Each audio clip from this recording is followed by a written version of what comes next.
Hello there, this is Clone Brother Reviews, and in today's video I'm going to be showing you how you can make this LEGO Imperial minifigure from Andor. I currently don't know his name because I'm recording this in June, but as soon as we get one I will update the title of this video. Without any further ado, let's get into this.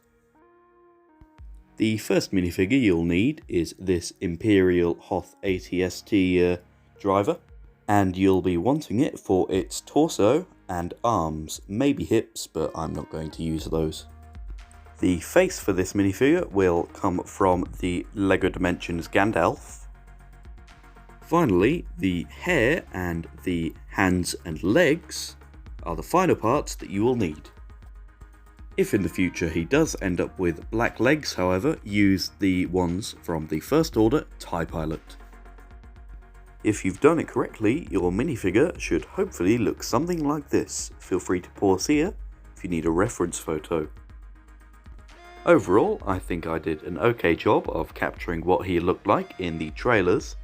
As of now, I have no idea what he's going to be like in the show, so I might have got this entirely wrong. Nevertheless, if you liked this minifigure, feel free to hit the like button on this video, and that would be very nice.